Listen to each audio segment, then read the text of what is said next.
of the rarest and least known disabilities in the world, but it's not really a disability. It's weird, unexpected. It catches people off guard when they see, or rather, hear it. As Kristin Chmela, world-renowned speech-language pathologist, puts it, it's one of the biggest medical mysteries.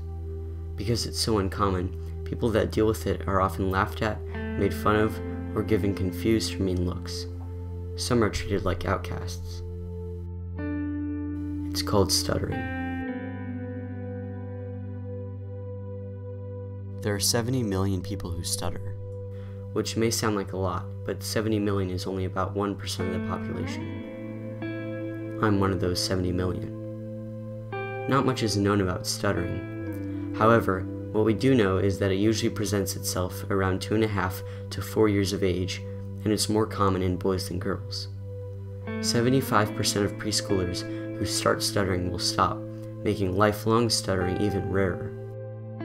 It's characterized by disfluencies in speech, in the form of prolongations of certain sounds, repetitions, or blocks where no sound comes out at all. And what is especially confusing for the public and scholars alike is that it's dynamic, according to Kristin Chmela. It might start with a big bang, where the stutterer really has trouble getting words out, or it could begin mildly and gradually get worse. Sometimes it shows up for a few months, goes away for years, and then comes back again for no apparent reason at all.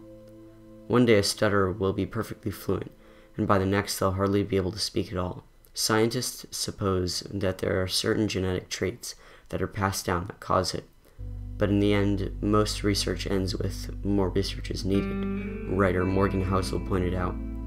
We may never crack the code. There may never be a cure. In the meantime, however, those of us who stutter can tell the world what it's like and how to interact with us.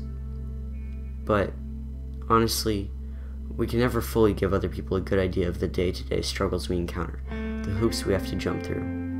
Mr. Housel, a successful financial writer and speaker who is also a chronic stutterer, once likened it to trying to read a book while someone slips a blindfold over your eyes every few sentences. You know what you want to say in your head, but when you try to make words and sentences, the words don't come out right. You're planning to tell this really great joke you heard, or share an unbelievable story, but when you've gotten through the awkward silence, everyone just kind of looks away. As Kristin Chmela put it, sometimes it's just so exhausting to stutter. Sometimes it's depressing. It's tantalizing, really, knowing that whatever it is you have to say, you can't say it as well as everyone else can. You feel ostracized, or worse, made a spectacle of. A broken record that you worry people keep repeating in their mind. Most people take the gift of speech for granted. For most, it's like breathing. It's automatic, as Mrs. Chmela said. Oftentimes, we just want to keep our mouth shut, to hide, to sink into the floor. Reading a paragraph becomes a tricky, if not an embarrassing, situation. And when people don't know what to do, they laugh or mimic it, which makes it even worse for the stutterer. Hollywood doesn't help much either. In fact, many movies have been made that put stutterers in a terrible light. In some movies, stutterers are portrayed as psychos, clumsy idiots, sources of entertainment, socially incapable, or somewhere in between. The majority of that most likely originates from confusion or ignorance, but it doesn't do us any favors. Despite what others may say or think, stuttering does not have to hold us back. As I said earlier, Morgan Housel is a chronic stutterer who began his career as a financial writer. Yet, against all odds, he's become a successful public speaker as well, speaking at many financial conferences. His journey, however, was not easy.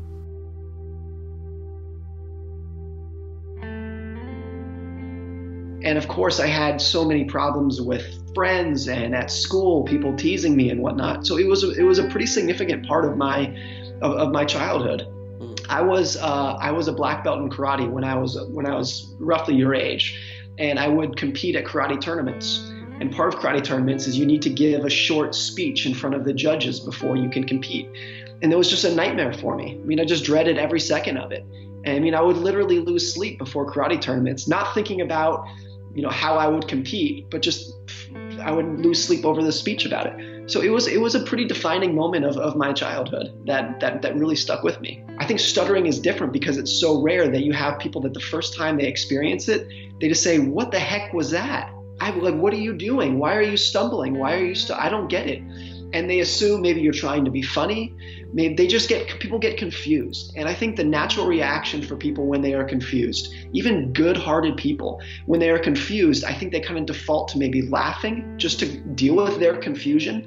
So I think a lot of the teasing that comes to stutterers is actually not done by bad people. And this is a really important point for stutterers to understand, is that a lot of the people teasing you aren't trying to be mean to you necessarily. Some are, but a lot of them aren't. A lot of people are just confused about what's going on. And that's why I think stuttering awareness is so important.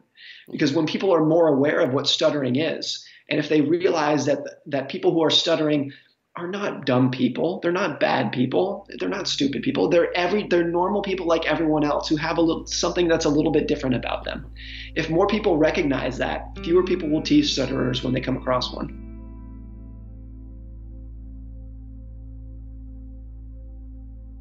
So, of course, I was bullied and teased quite a bit, but it was a little bit different for me because how I dealt with my stuttering was I kept my mouth shut. I didn't talk very much. So that limited how much I was teased, but in a kind of a sad way, I think. There were so many times in my life, and there still are today, even though I stutter much less than I used to. But there are still times today when I want to say something, I have something insightful or funny to say, but I can feel stuttering coming and I just won't say it. And that was really how I dealt with it as a kid. I was just a very quiet kid because I didn't want to be teased for it. So, of course, I had a lot of situations where I was teased about it. I wrote this in my article, but all of my teachers growing up knew that I stuttered, and therefore they didn't call on me in class. But one time in fifth grade, we had a substitute teacher who didn't know that. And she called me up to the front of the class to read out of a book in front of the class. And it was awful. I just stuttered the entire time, and the entire class just starts laughing as I'm standing in front of the class. And that was a defining moment of my childhood. It was just humiliating. And after that, I went back to my desk and cried, which was even more embarrassing than stuttering. It was just a really bad situation. So I have a couple of moments that really stick out. I could probably name half a dozen of them. But the majority of, I think the most important answer to your question is, a lot of people around me didn't necessarily know that I stuttered that much because I didn't talk around them very much, even when I wanted to talk.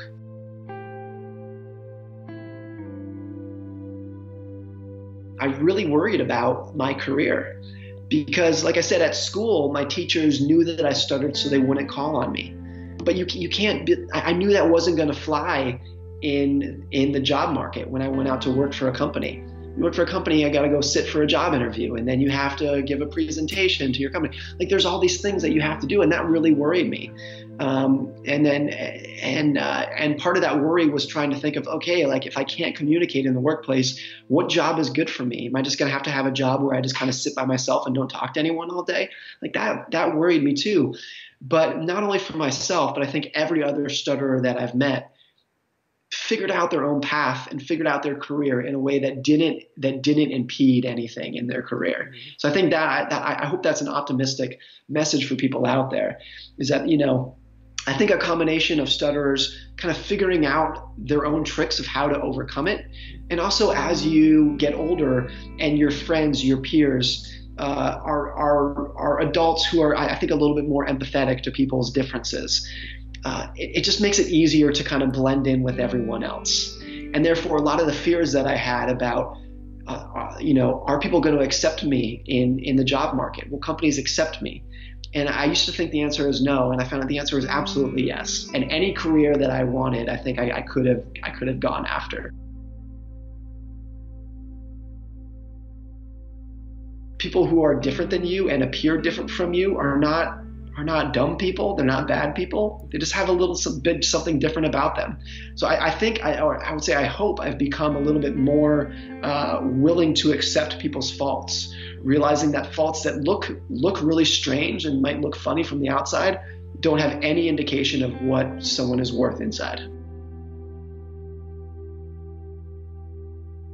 Yeah, so 2012, I was how old was I at this point? I was probably about 28, 29 years old, that was really the point where stuttering was still a big problem in my life, but I was starting to realize that, hey, I can actually overcome this in a pretty significant way. And at the time, I was still terrified about speaking in any situation, whether it's public speaking or just doing a podcast. Speaking to anyone except my wife and my parents was very scary for me.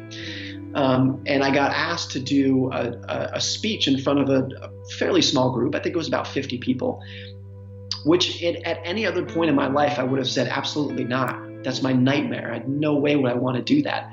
But since this was around the time when I was realizing like, hey, I think I can get a little bit better at speaking, I thought, let's do this. Let's try it.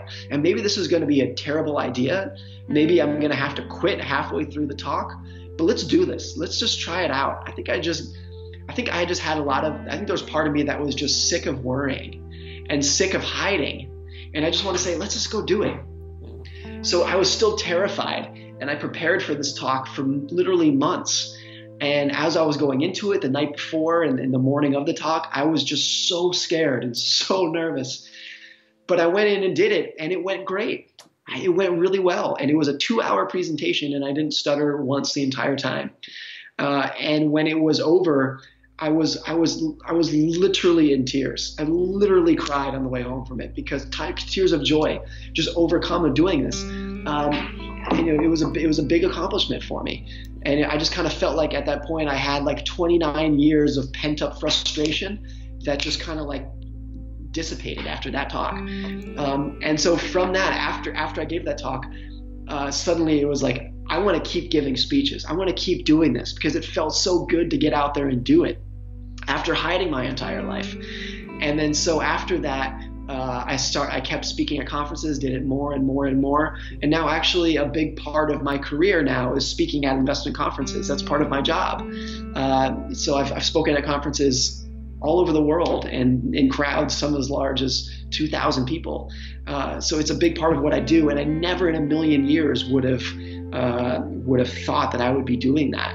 Even, not even when I was a kid, but even if you told me 5 years ago that I would be doing this, I would have thought, no way, never in a million years. But, it's something that I was able to do, not because I got lucky and because I was able to overcome my stuttering. But I think just doing it forced me to figure out new tricks and figuring out new ways and just become more confident in my ability to talk.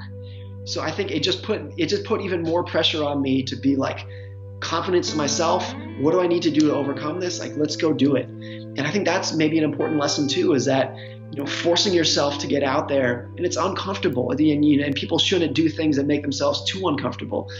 But if you hide your entire life, it's probably not going to get too much better. And I think particularly as you become older and you get a little bit, different opportunities and a different peer group that has different views about people who have something different about them, I think it's important for people to really push themselves out there. And it was very hard for me to do, but I'm so glad that I did it.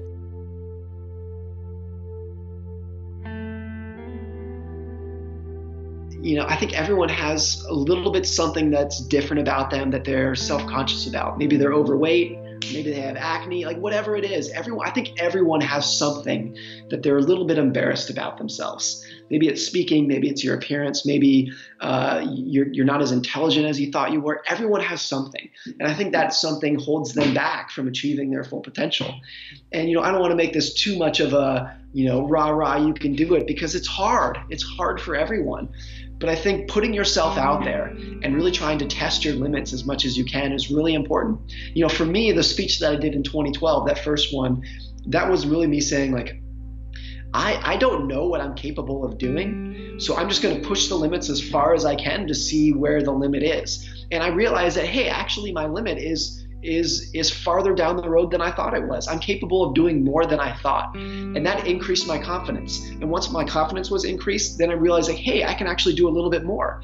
I can speak not only in front of 50 people, but 200 people, and then 500 people, and then 2,000 people, which I never would have thought. But it was just, if you don't know where your boundary is, I think you're always going to undershoot it. You're always going to assume it's lower than it is. So testing where that boundary is, I think, is really important for anyone, regardless whether you stutter or you don't stutter. I think it's every single person in the world to try to test where their boundary is. And it's hard because eventually you will hit that boundary of seeing like what you're capable of, and you might fall on your face and it's embarrassing. But I think if you don't do that, you're always going to underestimate your potential.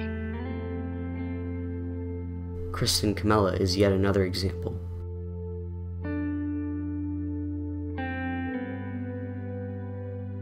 In general, I'm more of an outgoing person, and I think that there were times that I would be with friends, but I wouldn't talk, or I wouldn't share a story or tell a joke or something like that. So I think in some ways, my reactions to it held me back socially. I was very anxious every day going to school, every day, and sitting in class and worrying about whether or not I would be called on to read or to give an answer or something like that. And I think at home, there were times I had a lot of frustration. Well, I definitely remember being in 6th grade and being called on and pretending that I was lost or that I dropped my pencil or something like that so that the teacher would move on to someone else. And I remember an experience when I was a junior in high school that was very difficult. And I wrote a paper about dance.